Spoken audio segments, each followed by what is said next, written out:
अन्नदाता अन्नदाता अन्नदाता नीत तुम्हारा अन्नदाता, पग पग पर है संग तुम्हारे अन्नदाता। लहू किसानों का बन के पसीना सींचता है धरती का सीना, मेहनत का तेरी हक दिलवाने, नई तकनीक नई खोज बताने। पशुधन को गुणवान बनाना, पौध सुरक्षा को सिखलाना, खेती के सब गुर समझाने, भारत का सरताज बनाने, आठों पहर है संग तुम्हारे अन्नदाता अन्नदाता। नमस्कार, मैं हूं रीनू। आप सभी दर्शकों का अन्नदाता कार्यक्रम में स्वागत करती हूं। हमारे देश का किसान जन का पोषक है, वह श्रम का देवता है, अन्नदाता है, उसमें ही भारत की आत्मा निवास करती है। ऐसे ही किसानों की प्रगति के लिए हम खेती बाड़ी से जुड़ी हुई बहुत सी नई लाभकारी जानकारियां हर रोज सुबह लेकर आते हैं। तो चलिए कार्यक्रम शुरू करने से पहले देखते हैं आज क्या है अन्नदाता में। गर्मी में पशुओं का दूध बनाए रखने के लिए कैसे करें इनकी उचित देखभाल। मिर्च की फसल में जरूरी कार्यों को करें, अधिक उपज पाएं।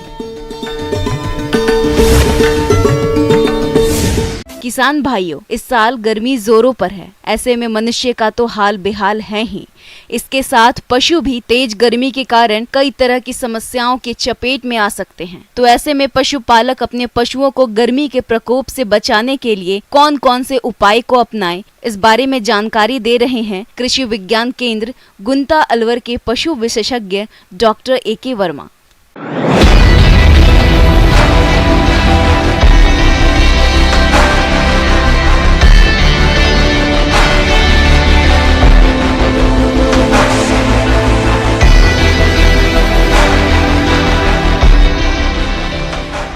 पशुपालन में एक विशेष ध्यान देने की आवश्यकता होती है कि हम पशुओं की देखभाल किस तरह से करें ताकि जो गर्मियों का प्रतिकूल प्रभाव है वो हमारे पशुओं पर ना पड़े या कम से कम पड़े।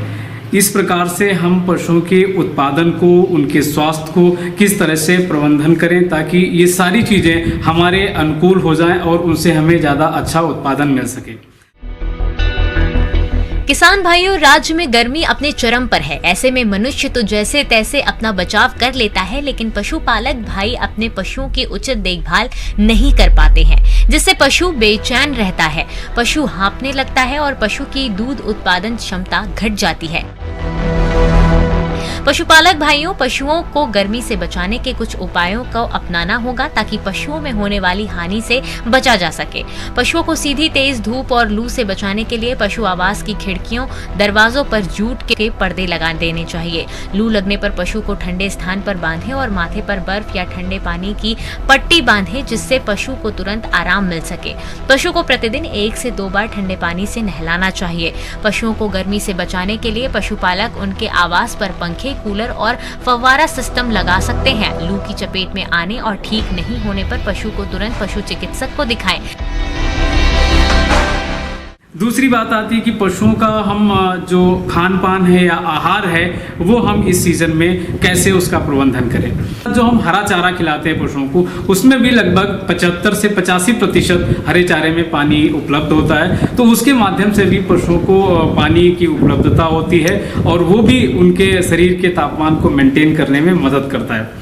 दूसरी बात आती है कि पशुओं को जो चारा आपका तैयार होता है उसमें थोड़ा सा हमें सावधानी रखने की आवश्यकता होती है। जैसे अभी सीज़न में बाजरा या ज्वार किसान भाइयों का तैयार होगा हरे चारे के लिए, तो इसके लिए क्या होता है, कई बार गर्मियों की सीज़न में यदि खेत में नमी नहीं है तो ऐसी कंडीशन में क्या होता है, एक रासायनिक तत्व होता है, हाइड्रोसायनिक एसिड होता है, जो पौधों में आ जाता है। इसलिए यहाँ पर सावधानी ये रखनी है कि जब भी आपका हरा चारा तैयार होता है, ज्वार या बाजरा, उसको आपको पशुओं को खिलाना है तो उससे पहले खेत में पानी देना ज़रूरी होता है। उससे क्या होगा कि जो भी पौधे के अंदर HCN जो पॉइजनिंग कंपोनेंट है, तो जब आप पशुओं को ये हरा चारा खिलाएंगे तो उनके अंदर इसकी पॉइजनिंग का कोई भी समस्या नहीं आएगी और आपके पशु इस जो जहर की समस्या आती है हरे चारे से, उससे भी पूरी तरह से सुरक्षित रहेंगे।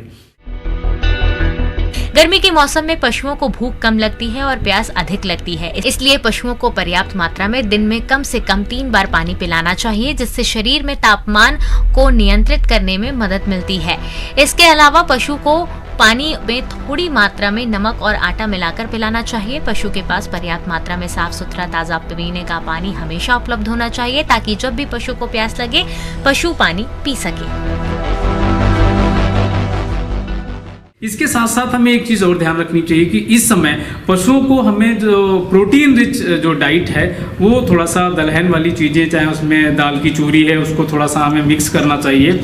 और साथ ही साथ प्रत्येक दुधारू पशु को हमें 50 से 60 ग्राम मिनरल मिक्सर डेली उसे सप्लीमेंट करना चाहिए, उसके बांट के माध्यम से या डायरेक्ट आप चारे में डाल सकते हैं। तो ये सारी चीज़ें जो विभिन्न पोषक तत्व हैं, ये भी पशु के शरीर में गर्मियों के प्रबंधन के लिए आवश्यक होते हैं। इस तरह से अगर आप पशुओं की देखभाल करेंगे, उनका प्रबंधन करेंगे, तो आपके पशुओं का स्वास्थ्य भी अच्छा रहेगा और साथ ही साथ जो उनका उत्पादन सामान्यतः कम हो जाता है गर्मियों के सीजन में, वो कम नहीं होगा और आपको अच्छा उत्पादन मिलेगा। इस तरह से आपको ज़्यादा से ज़्यादा फायदा। ब्रेक के बाद एक बार फिर से आप सभी दर्शकों का अन्नदाता में स्वागत है।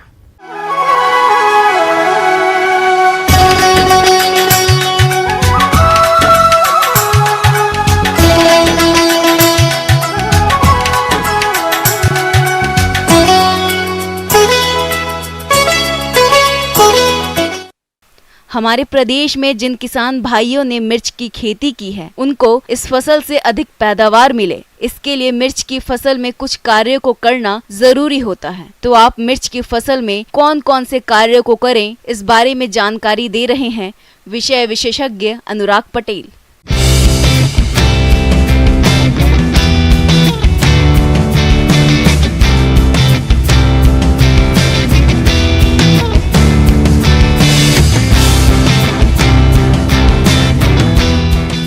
इस समय आपके लिए ज़रूरी हो जाता है कि फसलों का ऐसा प्रबंधन किया जाए ताकि अच्छा से अच्छा उत्पादन आए।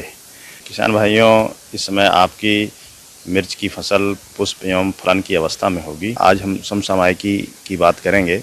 तो किसान भाइयों, सबसे पहले तो आपको खरपतवार प्रबंधन है। यदि आपने मेड़ पर फसल को लगा रखा है और पॉली मल्चिंग कर रखी है तो खरपतवार की बहुत ज़्यादा समस्या आपके खेत में नहीं आएगी।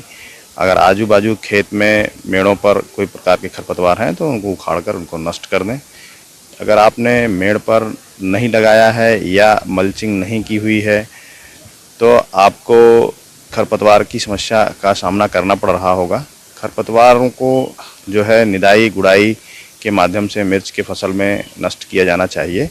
खरपतवार जानते हैं, जैसा कि आप पोषक तत्वों के साथ फसलों के साथ प्रतिस्पर्धा करते हैं, पानी के साथ स्पर्धा करते हैं एवं कीट रोग व्याधियाँ भी वो आकर्षित करते हैं। कीट रोग व्याधियों को प्रबंधन करने के लिए खरपतवारों का प्रबंधन करना बहुत ज़रूरी है।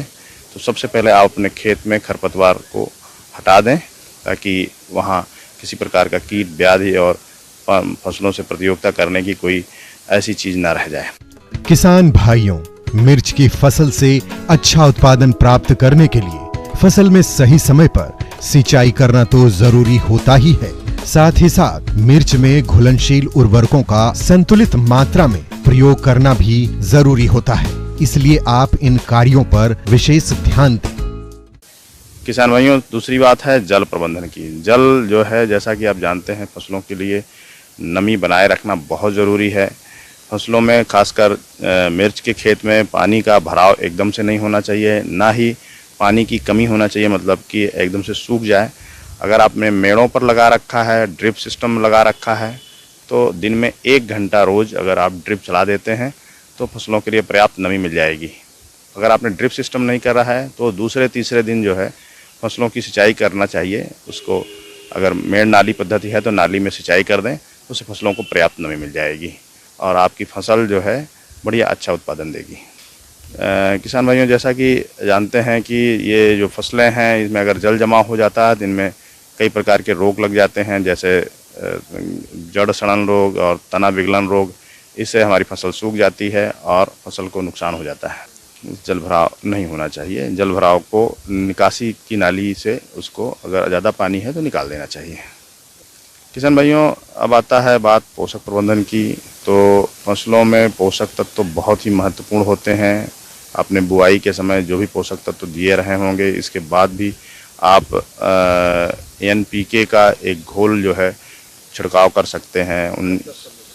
10-15 दिन में 200 लीटर पानी में घोलकर 1 लीटर 1 एकड़ के लिए सफिशिएंट होता है।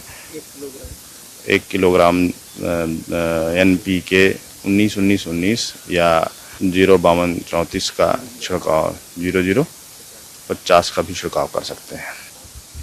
किसान भाइयों, इससे क्या है, पुष्प नहीं गिरते हैं और फलन अच्छी आती है। उसकी जो फल हैं मजबूत आते हैं, बड़े मोटे होते हैं और उसमें अच्छा भराव रहता है और तीखापन भी अच्छा आता है। किसान भाइयों, मिर्च की फसल लगाने मात्र से आपको अच्छा मुनाफा नहीं मिल सकता है, क्योंकि इस फसल में कई तरह के कीट और रोगों का प्रकोप होता है जो कि फसल को भारी नुकसान पहुंचाते हैं। इसलिए आप इनकी पहचान करके सही समय पर नियंत्रण करें। किसान भाइयों, अब हम बात करेंगे फसल सुरक्षा की। जैसा कि आप जानते हैं कि मिर्ची की फसल में रस चूसक कीट बहुत ही हानिकारक कीट है। इसमें जो कीट आते हैं वो जैसिड हैं, एफिड हैं, व्हाइट फ्लाई हैं। छोटे छोटे कीट होते हैं जो पत्तियों पर आकर रस चूसते हैं, और रस चूसते हैं तो उनकी पत्तियां जो हैं कटोरे नुमा हो जाती हैं, सिकुड़ जाती हैं, प्रकाश संश्लेषण की क्रिया बाधित हो जाती है। इससे हमारी फसल की बढ़वार कम हो जाती है, फल फूल कम आते हैं और फसल की पैदावार में बहुत ही भारी नुकसान होता है। अगर इस प्रकार के कीट आपके खेतों में दिख रहे हैं तो इसमें 1 ग्राम इमिडाक्लोप्रिड प्रति लीटर पानी के साथ घोल मिलाकर आप छिड़काव कर देते हैं तो, या फिर 0.5 ग्राम थायोमिथाक्साम प्रति लीटर जो है छिड़काव करते हैं तो आपको जो है इन दोनों कीटों से निजात मिल जाएगी। इसके अलावा दूसरा जो सबसे खतरनाक और महत्वपूर्ण बीमारी है इसके लिए है वो है वायरस की बीमारी है। ये है चुर्रा मुर्रा रोग जिसको कहते हैं, विषाणु जनित रोग है, ये मोज़ेक रोग है। ये रोग जो है सफ़ेद मक्खी से एक पौधे से दूसरे पौधे में फैलाए जाते हैं और पत्तियों पर इनका असर दिखेगा। पत्तियां करली हो जाएंगी, पत्तियां कटोरे नुमा हो जाएंगी।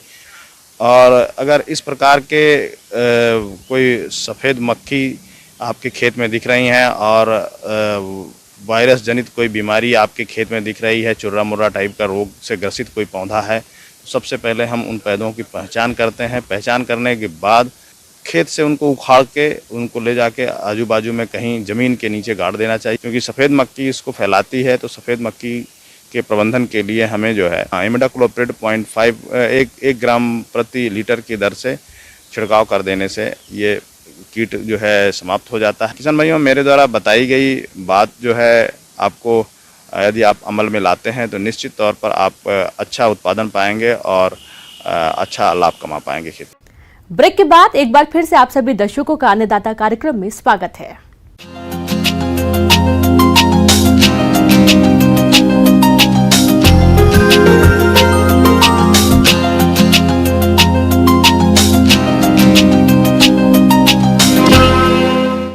प्रदेश में बेर की बागवानी बड़े पैमाने पर की जाती है और इन बेर के बागों से आने वाले दिनों में अच्छी फलत मिले, इसके लिए बेर के बाग में इस समय कटाई छटाई के कार्य को करना होगा, तभी आपको अपने बेर के बाग से अधिक फलों का उत्पादन मिल पाएगा। तो किसान भाइयों, बेर के बागों में इस समय कौन कौन से कार्य को करना जरूरी है, आइए जानते हैं सहायक कृषि अधिकारी सुरेश कुमार यादव से।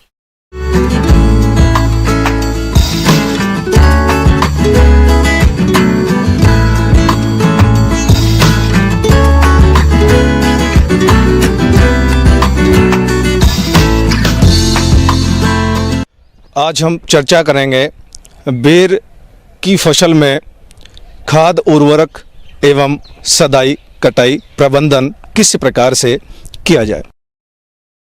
तो हम बात करें कि भारत के प्राचीन फलों में से बेर एक फल है और इसे गरीबों का सेव कहा जाता है, क्योंकि इसमें अनेक खनिज तत्व और विटामिन से इसमें पाए जाते हैं जो हमारे स्वास्थ्य के लिए लाभकारी होते हैं। और बेर से जैसे कैंडी, मुरब्बा, ये उत्पाद भी बनाए जाते हैं। बेर के बाग में कुछ कार्यों को करने पड़ते हैं, जिसमें पौधों को आकार देना और बेर की कटाई छटाई पौधे की पैदावार और फलों की गुणवत्ता को बढ़ाती है। नियमित रूप से कटाई छटाई करने से धूप और हवा आसानी से पेड़ के हर भाग को मिलती रहती है, जिससे आने वाले दिनों में अधिक संख्या में अच्छे फल मिलते हैं। हम बात करते हैं कटाई छटाई की, तो इस समय कटाई छटाई के लिए बहुत उपयुक्त समय है। और अगर हम हर वर्ष बेर की पौधों की कटाई छटाई करेंगे तो अच्छा उत्पादन प्राप्त होने की संभावना रहती है। तो अप्रैल और मई का जो महीना रहता है वो इसके लिए सर्व उपयुक्त समय होता है। जैसे कोई पौधा होता है, बेर के बगीचे होते हैं, उनमें सबसे पहले हम क्या करते हैं कि जो मुख्य तना रहता है उस तने से 4 से 5 शाखाएं हर दिशा में हम छोड़ते हैं और प्रथम शाखा को लगभग 30 सेंटीमीटर ऊंचाई पर हम काटते हैं। इसी प्रकार चारों दिशाओं की शाखाओं को 15 से 20 सेंटीमीटर के अंतराल पर हम काटते हैं। तो किसान भाइयों को मैं सलाह देना चाहूँगा कि बेर के बगीचे में इस समय कटाई छटाई करके और वो अच्छा उत्पादन प्राप्त कर सकते हैं। किसान भाइयों, आपको बेर के बाग से अधिक फल उत्पादन लेने के लिए जरूरी है कि बाग में संतुलित मात्रा में खाद और उर्वरकों का प्रयोग करें। इसके लिए 5 साल से अधिक उम्र के पौधों में गोबर की खाद 40 kilo, urea 1.20 kilo, super phosphate 1.75 kilo, muriate of potash 250 ग्राम का प्रयोग करते हैं, जिसमें यूरिया की आधी मात्रा और फास्फोरस और पोटाश की पूरी मात्रा जुलाई माह में और शेष यूरिया की मात्रा नवंबर माह में प्रयोग करते हैं। ऐसा करने से बेर की अच्छी फलत मिलती है।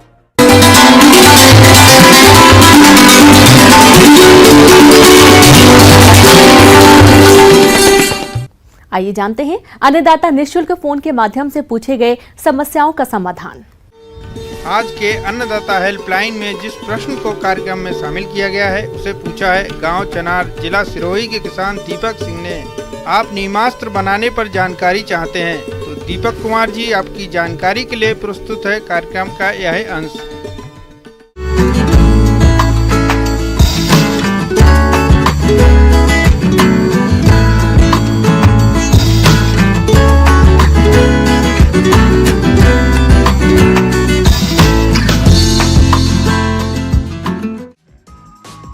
किसान भाइयों, हरित क्रांति के बाद से ही देश खेती में जिस प्रकार रासायनिक उर्वरकों का आंख बंद करके भारी मात्रा में प्रयोग हुआ है, उसने हमारी भूमि की संरचना ही बदल कर रखी है। आज बहुत ही तेजी से खेती योग्य भूमि बंजर भूमि में बदलती जा रही है और लाखों करोड़ रुपया किसानों का रासायनिक उर्वरकों पर खर्च हो रहा है। खेतों में लगातार रासायनिक उर्वरकों के प्रयोग से फसल की पैदावार पर भी प्रतिकूल प्रभाव पड़ रहा है और अधिक खर्च और कम उत्पादन के कारण ही किसान भाई कर्ज से दबे हुए हैं। तो इन सभी समस्याओं के समाधान के लिए जैविक खेती को बढ़ावा दिया जा रहा है। जैविक खेती के अंतर्गत बात करें नीमास्त्र की, तो ये एक अत्यधिक प्रभावशाली जैविक खाद है जिसे गोबर के साथ पानी में कई और पदार्थ मिलाकर तैयार किया जाता है, जो पौधों की वृद्धि और विकास में सहायक है। तो इन लाभों को देखते हुए किसान भाई अपने स्तर पर कैसे बनाएं, इस बारे में जानते हैं। किसान बंधुओं, आपने जो है कीड़े से बचने के लिए आप जो है जैविक में आप जो है नीमास्त्र का जो है बहुत अच्छा आप उपयोग कर सकते हैं। आपको करना बहुत ज़्यादा कुछ नहीं किसान बंधु, आप एक जो है ड्रम रखिए, 200 लीटर का ड्रम, उसमें आप जो है आधा उस ड्रम में 100 लीटर आप जो है पानी भर लीजिए और उसमें आप जो है 5 से 7 किलो आप जो है नीम की पत्ती ले लीजिए और 10 लीटर आप जो है गोमूत्र ले लीजिए और आप जो है 5 किलो आप जो है गाय का जो है गोबर ले लीजिए। किसान बंधु, आप वेस्ट डिकम्पोजर भी यदि आप चाहें किसान बंधु तो उसमें जो है आप वेस्ट डिकम्पोजर भी उस ड्रम में 1 लीटर आप जो है ना मिला सकते हैं। किसान बंधु नहीं डालना चाहते हैं तो कोई प्रॉब्लम नहीं है। नीमास्त्र के लिए क्या कर सकते हैं आपके पास जो है एक जो है 200 लीटर का ड्रम हो गया, उसमें आप 100 लीटर पानी ले लीजिए। आप उसमें जो है 10 लीटर जो है गोमूत्र ले लीजिए, 5 किलो आप जो है गाय का गोबर ले लीजिए।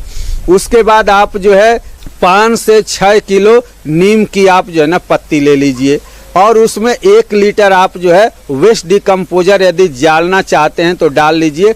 उसके बाद आप जो है उसमें जो आपने 5 से 6 किलो आप नीम की पत्ती लिए हैं, उसको आप जो है 10 से 12 दिन तक आप जो है घड़ी के दिशा में, घड़ी के विपरीत दिशा में आप उसको जो है उसको हिला दीजिए किसान बंधु। तो ये आपका 15 दिन में ये नीम की जो पत्ती होगी उसके 100 लीटर पानी और उस जो है 10 लीटर जो आपने गोमूत्र मिलाए हैं उसके साथ ये सड़ करके अपना जो है रस जो है उसमें जो है छोड़ देगा उस पानी के अंदर, ये नीम की पत्ती किसान बंधुओं। किसान भाइयों, नीमास्त्र बनाने के बाद बात आती है फसलों और फल बागों में इसे कितनी मात्रा में, कब और कैसे प्रयोग करना चाहिए। तो वो इस प्रकार है।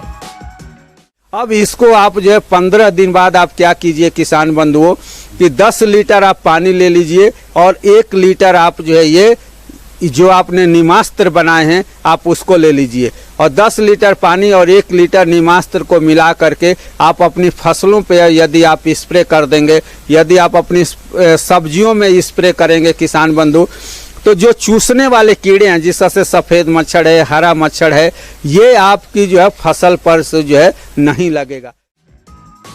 नीमास्त्र सभी फसलों के लिए लाभकारी है। इसमें लाभकारी जीवाणु पाए जाते हैं। फसल की रोग प्रतिरक्षा क्षमता बढ़ती है। भूमि की उर्वरा शक्ति में वृद्धि होती है। पौधों की वृद्धि विकास अच्छी होती है। फसल से अधिक पैदावार मिलती है। फल, सब्जी, अनाज देखने में सुंदर और खाने में स्वादिष्ट होते हैं। जहाँ तक अपने को जानकारी है किसान बंधु कि सफेद मच्छर ही जो है ज्यादा से ज्यादा रोग का वाहक होता है किसान बंधु। यही जो है दूसरी जगह से, एक जगह से दूसरी जगह रोगों को लेकर के जाता है। तो यदि जो है आपकी फसल में नीमास्त्र का उपयोग आप जो है 15-15 दिन पे यदि आप जो है करते रहेंगे किसान बंधु, तो ये सफ़ेद मच्छर और हरा मच्छर जो है की संभावना कम हो जाएगी। तो आपकी फसल जो है कीड़ों से और रोगों से जो आपकी फसल जो है बढ़ सकती है किसान बंधु, और जमीन के ऊपर, जमीन पर भी जो है कोई जो है प्रभाव नहीं पड़ेगा किसान बंधु। तो इस तरह से आप नीमास्त्र अपने घर पर भी बना करके इसका जो आप कीड़ों से और रोगों से बचाव कर सकते हैं किसान बंधुओं। राम राम किसान बंधु।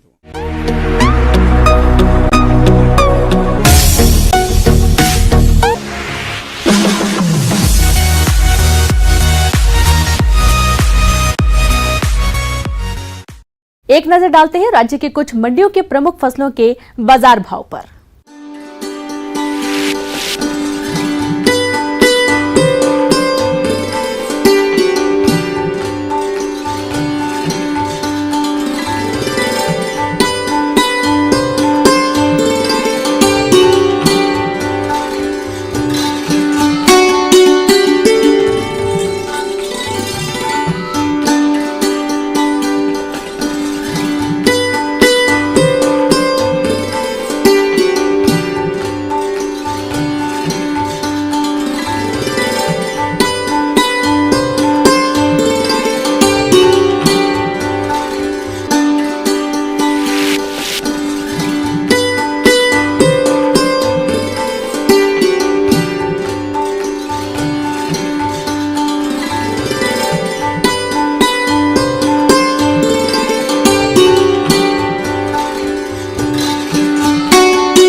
किसान भाइयों, कृषि संबंधित समस्या और सुझावों के लिए आप हमें इस पते पर संपर्क कर सकते हैं।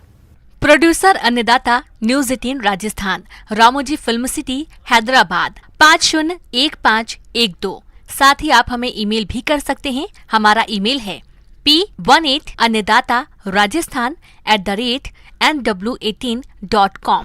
इसके अतिरिक्त आप हमें निःशुल्क हेल्पलाइन नंबर 1800889216 पर सोमवार से शनिवार सुबह 10 बजे से शाम 4 बजे के बीच संपर्क कर सकते हैं। अब समय हो रहा है आपसे विदा लेने का। कल फिर मुलाकात होगी कृषि से जुड़ी महत्वपूर्ण जानकारियों के साथ। नमस्कार।